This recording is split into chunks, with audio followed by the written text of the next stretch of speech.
Qual a diferença entre sinceridade e grosseria? Nós gostaríamos de ouvir de alguém as mesmas palavras que proferimos a outros? Qual é o poder supremo que nos habilita segregar, julgar, absolver ou condenar? Nosso linguajar é nato, não estamos falando grego. Aqui falamos como aprendedores colaborativos sobre aprendizagem significativa, criativa, organizacional, filosofia, pedagogia, psicologia. Matite Vômenos, o olhar de aprendiz e um pouco de Diz que me diz. Sejam todos bem-vindos ao nosso podcast. Olá, seja muito bem-vindo ao nosso episódio de número 24. Aqui quem fala com você é o Adilson e nós estamos mais uma vez nesta querida podosfera. Bruno, Welder, falam vocês aí. Grande abraço. Salve, salve, meus companheiros de podcast, Welder, Adilson, a todos vocês que estão nos ouvindo aqui no Matite Vômenos. Sejam mais uma vez bem-vindos. Chegamos agora ao episódio de número 24. Que bacana, é sempre um prazer falar um pouquinho com vocês. Olá, Adilson. Olá, Bruno. É um prazer estar com vocês aqui mais uma vez. Olá, você de casa que está nos ouvindo. Eu espero que você esteja gostando aí dos nossos episódios. Se você está gostando de curtir, de acompanhar o nosso Matite aqui a cada semana, compartilha com a gente lá nas redes sociais, lá no nosso Instagram. Fala com a gente como está sendo o seu Matite. Divida com a gente seu aprendizado, porque o aprendizado, quanto mais a gente divide, mais ele se multiplica. E aí, vamos para o episódio de hoje? Falar um pouco sobre o isolamento. Olá, meus caros, como é bom estar com vocês, mesmo que ainda remotamente. Enfatizo que estamos de forma remota, porque muitas pessoas estão nos questionando se já estamos gravando juntos ou não. E, lamentavelmente, ainda estamos cada um em suas casas, e de vez em quando rola uma videochamada para um café, uma cerveja e muitos papos. Aliás, devemos dizer que estamos afastados sim, isolados jamais. Mano, que romântico isso, hein? Deu até uma vontadinha de chorar. E antes que qualquer desavisado do século XV venha dizer que homem não chora, já vamos dizer que, sim, nós choramos e não nos acanhamos de fazer isso de forma pública ou privada. Eis o cara que chorou no primeiro encontro com a Thaís, quando fomos ver o filme Procurando Dory no cinema. Mas isso é uma outra história. Quando adolescente e me juntava com o pessoal para comer pizza e tocar violão na casa da Tânia e da Marcela, aliás, grande abraço e beijos na família, meninas. Saudade de vocês. Tinha uma música que sempre me neguei em tocar, que era Homem Não Chora, do carioca Roberto Frejá. E não confunda com a canção do mesmo título do cidadão mais famoso da cidade de Candeias, na Bahia, o cantor de arrocha Pablo. Vamos lá. Na música do Frejá, ele diz: homem não chora, nem por dor, nem por amor. E antes que eu me esqueça, nunca me passou pela cabeça lhe pedir perdão. E só porque estou aqui, ajoelhado no chão, com o coração na mão, não quer dizer que tudo mudou. E por aí vai. Vale a pena conferir as duas, mas vamos focar apenas nesta mesma. Na ocasião, eu tinha apenas 19 anos, mas me recordo, como se fosse hoje, que se eu tocasse aquela música, eu estava concordando com toda a masculinidade tóxica que enfrentaríamos nos próximos anos. Masculinidade tóxica esta, que foi um dos elementos que me conduziram para uma síndrome do pânico, que quase custou a minha vida. Toda essa história para perguntar para vocês, este lance de que isso é para homem é isso ou aquilo, são elementos que nos isolam e aos poucos nos matam, porque nossos corações estão frios ou congelados? Ô Adilson, rapaz, você sempre me surpreende com as escolhas aí das pautas musicais. A gente não combina isso anteriormente e você traz uma música e geralmente, cara, essa música tem muito a ver com o tema, obviamente, que a gente tá falando, no caso hoje o isolamento, esse isolamento emocional, esse se encerrar dentro de si emocionalmente, mas também tem a ver com as nossas vivências, né? Essa música em específico, ela fez parte da minha adolescência. Eu gostava de ouvir essa música, eu encontrei essa música na época da adolescência e eu gostava justamente porque ela é contraditória. Tem uma parte dela que fala: esses meus olhos vermelhos molhados são só dos olhos para fora. Porque todo mundo sabe que homem não chora, ou seja, o cara da música ele tá chorando, mas ele tá negando que tá chorando. E o choro é a expressão máxima de emoção que a gente conhece, pelo menos eu penso assim, se você tá muito feliz, você chora, se você tá muito triste, você chora. É um mecanismo que nós temos aí para demonstrar uma emoção intensa. E como que é legal ver alguém chorando, principalmente de emoção, né?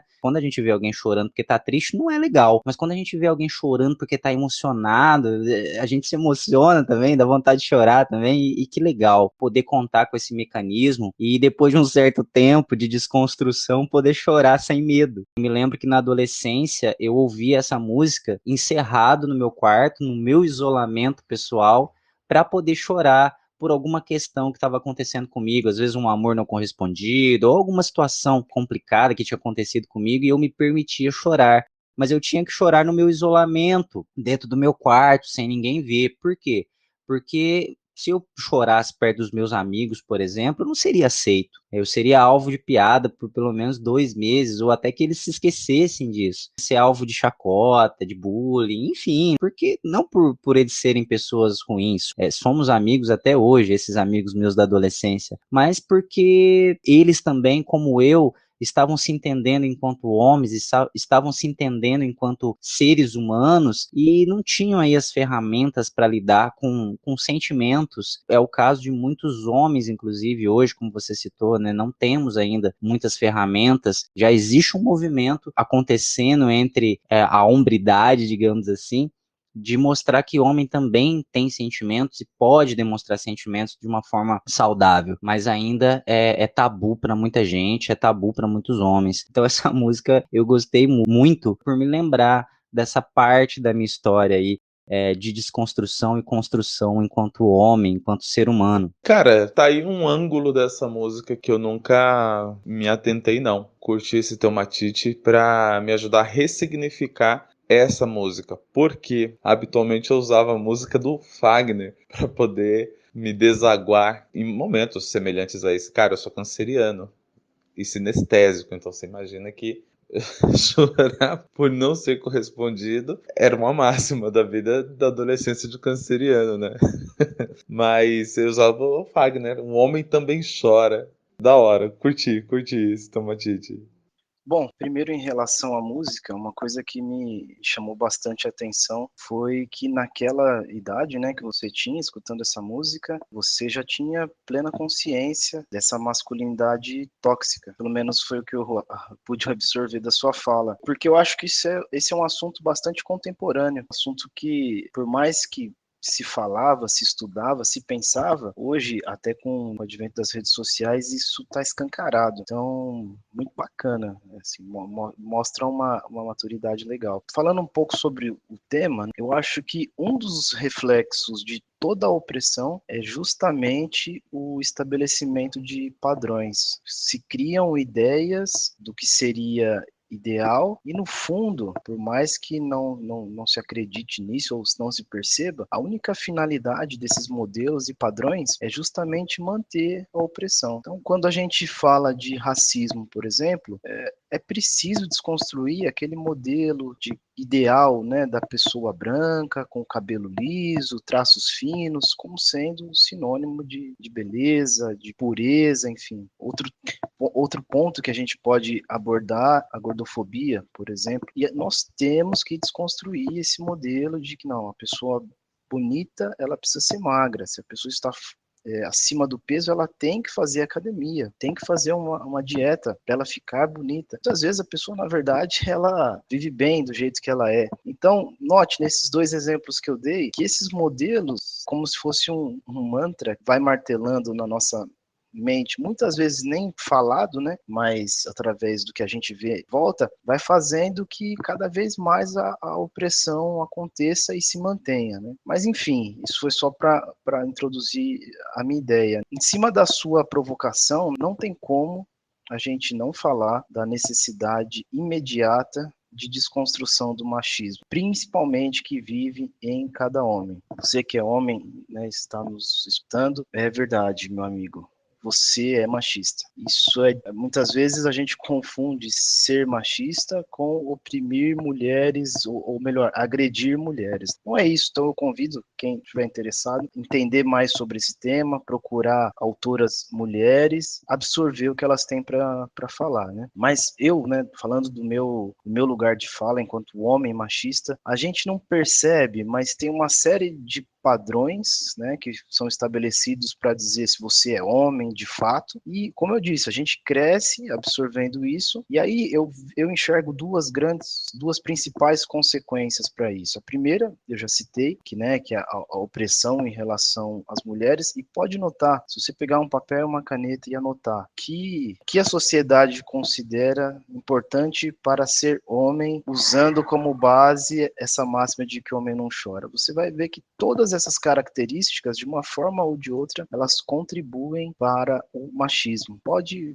notar. E a outra consequência, e aí é para o próprio homem, é que ele acaba se privando de algumas felicidades simples da vida, como falar para os seus, pô, eu te amo, abraçar, beijar, né? Sejam seus amigos, suas amigas, seu filho, sua filha, seu pai, sua mãe. Não é comum qualquer homem de qualquer idade expressar seus sentimentos dessa forma. E assim, quando a gente fala de expressar os sentimentos, traz obviamente uma exposição, a pessoa se expõe, e isso é o que eu imagino, né, que a gente deva lutar para que ao se expor qualquer pessoa não seja julgada, discriminada, violentada, assediada por isso, porque logo depois dessa exposição, e eu faço esse exercício diariamente, você tem uma sensação bacana de se autoconhecer primeiro, de saber quem você é, num segundo momento, aquela sensação de estar bem com você mesmo. É um exercício diário, na minha opinião, né, a cada momento, em cada oportunidade. Não é fácil, porque exige uma exposição de quem você é. É importante que todo mundo saiba que a gente erra e a gente acerta. Então, quando você se expõe, você está sujeito a tudo isso. Mas que não tem problema nenhum errar e pedir desculpa, né? Se passou um pouquinho se ofendeu alguém, né? Mas mais do que isso faz com que a gente vá se conhecendo e sabendo o que a gente gosta, o que a gente de fato não gosta, quebrando aqueles modelos, aqueles padrões que estão na nossa cabeça, e a gente toca a vida melhor. Então, eu acho que para resumir, né, esse contexto, a masculinidade e o machismo, né, em si, que estabeleceram padrões do que é ser homem, são grandes mazelas da nossa sociedade, e não tem ninguém que, no fundo, sai ganhando. Obviamente que as mulheres sofrem muito mais por todas as questões que a luta feminista aborda, mas o próprio homem, quando se deixa levar por tudo isso, acaba sofrendo com todas essas consequências. Acho que é isso. Eu concordo muito com o Bruno quando ele fala que todos nós somos machistas, todos os homens são machistas. Não é fácil reconhecer isso, porque assim, eu já falei disso com algumas pessoas, com alguns amigos, e quando você fala algo assim, né? Não, cara, mas a gente é machista. O primeiro passo é a gente reconhecer que a gente é machista. Cara, tem um monte de gente que questiona mesmo, fala, não, você tá ficando louco, o que é o que? É geração mimimi, é isso, é aquilo. Só que, cara, a gente assumir que a gente é machista, como o Bruno falou, não é assumir que você maltrata mulheres, que você não respeita as mulheres ou coisa desse tipo. Não, cara. É assumir que você foi criado numa sociedade por pessoas, por exemplos, talvez um pai, um avô, um tio, pessoas, homens que cercaram você, e esses exemplos de masculinidade eram exemplos de masculinidade tóxica, e não porque eles eram pessoas ruins também, não é porque meu pai, meu avô, meu tio, mas é porque isso vem sendo construído há anos, há muito tempo, há décadas, né, que vem sendo passado de geração em geração essa forma de ser homem no mundo, e cara, e a gente foi aprendendo isso, velho, a gente foi aprendendo isso, e é difícil a gente se desvincular. Então assim, o primeiro passo é reconhecer, o primeiro passo é esse, falar, olha, não, cara, realmente eu sou machista, tem muitos pensamentos meus que são machistas, e eu tenho que ir lutando contra eles dia a dia. E é uma luta sem fim, cara, porque você vai se desconstruindo e cada vez você vai percebendo mais coisas, cara. Por que a gente tem que se desconstruir? Porque machuca o outro. faz mal pra gente, como o Bruno falou, e faz mal pro outro. Eu sou casado, né? E eu vejo como às vezes uma atitude, uma forma de falar, uma forma de pensar, às vezes agride a minha esposa sem a minha intenção. Eu nunca teria intenção de magoar, de machucar a pessoa que eu mais amo. Mas às vezes acontece por conta de eu não me dar conta. E eu preciso voltar atrás e falar, de ter humildade de olhar pro, pô, será que não, né, ela não tem razão, por exemplo? Será que eu não tô sendo realmente machista? Será que eu não tô com um pensamento um pouco tóxico nessa situação? E não é uma coisa fácil, exige um pouco de coragem de nós homens, né, de assumir essa questão, mas eu concordo muito com o Bruno nisso daí. O primeiro passo é a gente reconhecer que nós somos machistas, não tem jeito.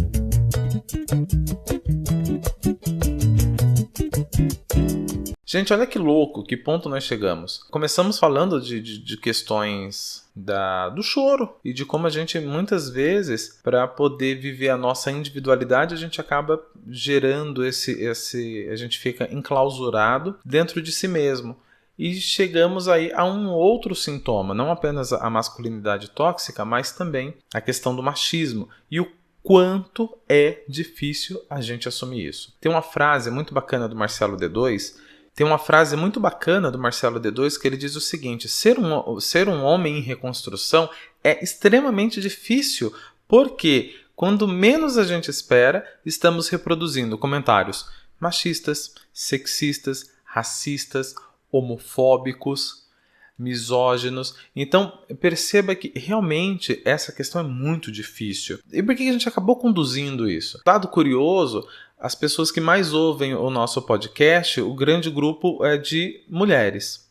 Mulheres e, na sua grande maioria, mães. E o porquê que nós pegamos este dia para falar isso? As mulheres também criam homens machistas. A gente sabe que a maioria das mães não fazem isso por querer. Elas estão fazendo aquilo que o Bruno falou, reproduzindo um modelo. O meu filho, ele é forte, ele é viril, ele é macho, ele é isso, ele é aquilo, ele é aquele montão de coisa. E o que ele não é, ele mesmo. Essa é a parte mais complicada. Quando você é tudo o que os outros dizem que você é. E quando na realidade você não consegue ser quem de fato você é. Eu comigo mesmo, sabe? É bem bacana. Mas vamos lá, que ainda tem muita coisa pra gente discutir. Esse fato de nós rotularmos o que é ser homem, o que é ser mulher, homem é isso, homem é aquilo, mulher é isso, mulher é aquilo, homem pode isso, mulher pode aquilo, se isso contribuiria para que a gente se encerrasse dentro de nós, para que a gente se isolasse, de uma forma a se tornar frio, sem emoções, de uma pessoa que não demonstra muito o que está sentindo, a forma como está. O que está se passando dentro de nós, né? A gente se encerra dentro da gente mesmo nesse isolamento emocional. E eu acredito que sim, o fato da gente rotular o ser humano de qualquer maneira, ele é um dos fatores principais para que as pessoas não demonstrem quem elas são.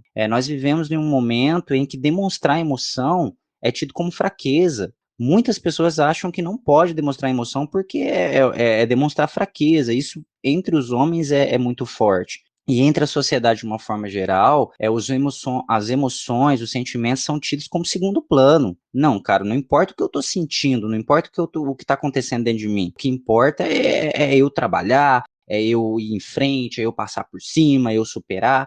E muitas das vezes o sentimento não é visto como algo a ser levado em consideração. O sentimento é bobeira, é balela. E isso faz com que a gente guarde os sentimentos para nós, guarde o que a gente pensa, o que a gente sente para nós e se encerre em nós mesmos. E com relação à masculinidade, isso é muito forte, cara. Eu me lembro da minha infância, por exemplo, que o meu pai esperava que eu fosse um menino dentro do estereótipo masculino, que fosse um menino muito ativo braçalmente, que ajudasse ele com as questões de casa. Meu pai tem um pouco de conhecimento aí de construção e tudo mais, e algumas vezes fazia uns reparos em casa, ele queria que eu tivesse ali a mesma disposição dos outros meninos, e me comparava com outros meninos, e eu sempre fui um menino mais intelectualizado, mais nerdão, que não tinha muitas habilidades manuais. E como eu sofri por conta disso, como isso me machucou e me marcou, me dizendo que eu estava inadequado. Eu me sentia como se fosse um menino que está errado, que está quebrado.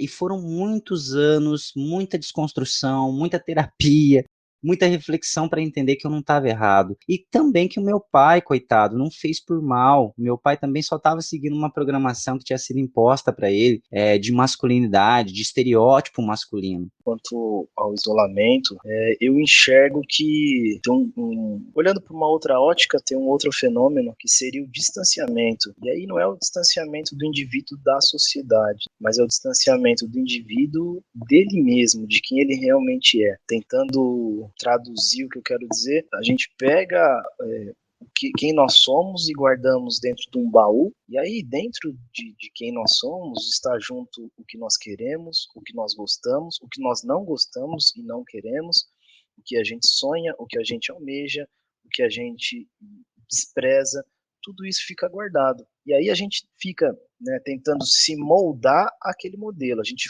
foca num modelo que em tese é o ideal, e fica nos adaptando, forçando a barra para estar o mais próximo daquele modelo. E acho que esse é um convite que muitas pessoas já passaram por isso, e aí vai de encontro, né, com a fala do Elder, né, de que você pode ser quem você é. Fica esse meu convite, se você tem alguma coisa guardada nesse baú ainda, alguma vontade, algum desejo, algum sonho, ou até alguma coisa que você não gosta e de fato está acontecendo com você, não tenha medo. Óbvio, é uma exposição, né? A gente se abre para o mundo, com isso a gente pode acertar e errar, como eu disse, mas de fato tem uma sensação muito bacana quando você se desvincula de tudo isso, né? Trazendo para o contexto, né, de masculinidade tóxica e de machismo, enfim. Eu lembro que desde muito novo eu nunca me preocupei com isso. Em algumas situações eu até lembro de eu muito novo dançando nas festas e tal, e óbvio, eu percebia, né, na escola, aqueles grupos dos populares olhando meio assim, como, pô, qual que é?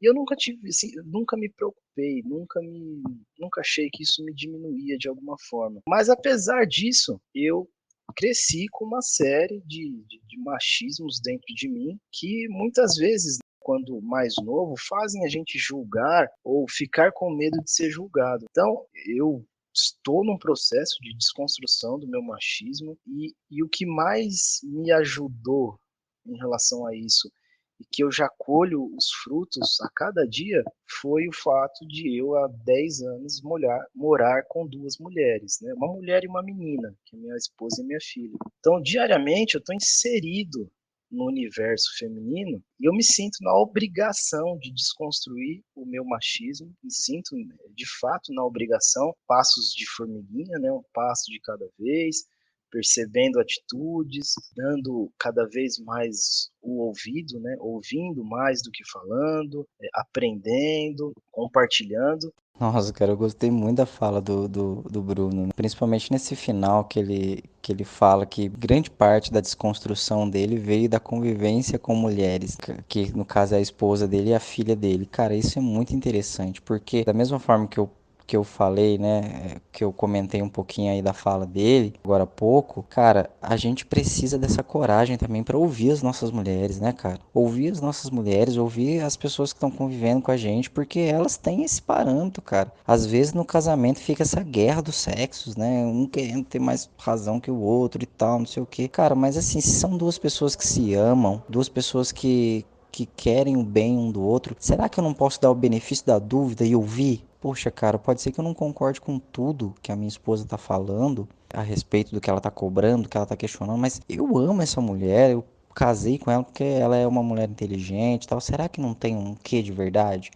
Deixa eu olhar pra isso, deixa eu ouvir e deixa eu olhar pra mim, né, pro meu eu verdadeiro, pra saber se não tem, se ela não tem um pouco de razão nisso, sabe? Então essa humildade ajuda a gente a crescer, conviver com mulheres, né? Não precisa ser necessariamente a esposa, uma mãe, uma amiga verdadeira, enfim, né, que podem realmente apontar pra gente e falar, olha, cara, esse pensamento seu aí é meio machista, essa atitude sua aí é meio machista. Uma coisa que eu acho interessante também, né, eu também sou casado com uma mulher que é muito empoderada e por vezes ela me coloca nos eixos quando com relação a essa questão aí do machismo. Ela me aponta muita coisa para melhorar como homem, né? Mas é muito interessante ver também e triste ao mesmo tempo que muitas mulheres também reproduzem o discurso machista, porque elas também elas foram também manchadas, né, ensinadas nesses papéis. Então ela sabe, inclusive, ela foi ensinada qual que é o papel dela e qual que é o papel do homem. E, inclusive as mulheres esperam, algumas mulheres esperam que o homem tenha certos comportamentos. E esperam que o homem seja, de certa forma, machista e aceitam muita coisa do machismo. Porque foi colocado para elas que aquilo é o certo, o homem é assim mesmo e pronto, acabou. Ou que elas têm que consertar o cara, né? Que não, mas é a mulher que dá jeito no cara. E obviamente não é, cara. Obviamente nós temos que nos haver com as nossas feridas e nos curarmos. É lógico que ter uma mulher inteligente ajuda. Muitas mulheres também, elas estão também assim adaptadas ao machismo. Eu já ouvi relatos, por exemplo, de pessoas, de mulheres que esperavam que o cara fosse viril, que o cara fosse, esperavam que o cara fosse né, não passasse perrengue, não demonstrasse emoções, que fosse um cara que resolvesse todos os problemas, que não desabasse, sempre uma rocha firme, onde ela poderia se apoiar né, que nunca se abalava com nada. E de repente, quando viu esse cara chorando, que ela ficou totalmente sem saber o que fazer. Sou totalmente sem chão, porque não espera que o homem seja essa rocha inabalável que suporta tudo, que resiste a tudo e que resolve tudo. Então muitas mulheres já esperam certas coisas dos homens também, de rótulos, de estereótipos, que quando isso não acontece, elas também se desesperam, elas também se desestabilizam. Meu Deus, esse cara chora, meu Deus, esse cara é sensível também, esse cara tem sentimento também. Então, muitas das vezes precisam de uma desconstrução do feminino também com relação ao machismo, né? Com relação ao que ela espera de um homem. E eu acho que o caminho, na verdade, é a gente saber que o ser humano tem a liberdade de ser o que ele quiser ser, de ser o que ele é. Aliás, não só o que quiser, mas ser o que se é. Porque muitas das vezes a gente não escolhe ser certas coisas. E que tem espaço para vários tipos de homem, vários tipos de mulher. Não existe só um ou outro, né? Mas eu gostei dessa fala aí do Bruno, né? De como que a mulher muda a gente. Eu vivo isso também. Eu me identifiquei aí com essa fala.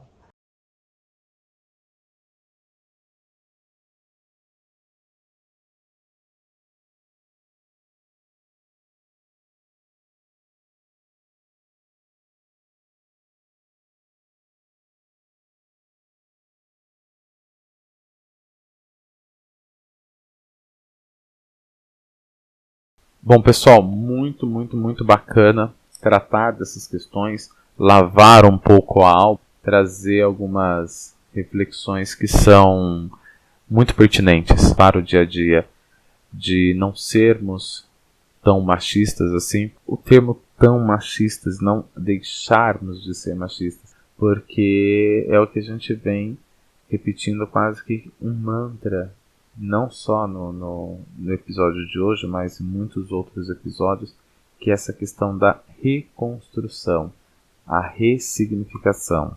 E deixar aqui a nossa gratidão por você, a gratidão a você que nos ouve, que nos incentiva, não apenas que nos incentiva, não apenas a gravar programas com assuntos pertinentes ou conforme as sugestões, mas assuntos dos quais custa vida. Ele tem esse preço, ele é caro. Ele custa algumas vidas ano seguido de ano. Então, números que estão por trás dessa masculinidade tóxica e desse machismo, tem muita questão de suicídio, violência doméstica, feminicídio, tudo isso, todas essas causas têm como sintoma, inicialmente, o machismo, o sexismo e a violência, muitas vezes, contra a própria pessoa. E depois de ser o próprio algoz, começa a ir fazendo novas vítimas. Pessoal, fico por aqui. Muito obrigado pela colaboração de quem nos ouve. e dos meus dois amigos, o Helder e Bruno, que dividem o microfone aqui comigo nessa tarefa tão honrosa e tão prazerosa. Beleza? Gente, o Helder, Bruno, alguma consideração final? Fico por aqui. Um grande abraço e beijos na família. Tudo de bom. Tchau, tchau. Então é isso. Fica aqui meu agradecimento a todos que nos escutaram, ao Adilson, o Helder. Um forte abraço. Fiquem com Deus. E bora pro Matite Vômenos episódio 25. Um abração a todos. Um beijo. Aqui eu quero deixar então o meu encerramento, eu quero deixar a minha despedida para você que nos ouviu até agora. Foi um prazer estar aqui com você, um forte abraço e seja quem você é. Lembre-se disso, você tem o direito de ser quem você é, tá bom? Assuma quem você é, ame quem você é, porque você tem o direito de ser quem você é, tá? Vamos lá, abração, boa semana para todos, até mais. Chegamos ao final deste episódio, que contou com a colaboração de Bruno Reis, Welder Santos, Rosângela França, Stephanie Oliveira e eu, Adilson Matias de França. Lembre-se de compartilhar com seus amigos, ou com não tão amigos assim, mas compartilhe. Para falar conosco, nos chame pelo Instagram ou pelo YouTube. Aprendiz Matite, Mathite, Aprendiz Matite. Ficamos por aqui. Tchau!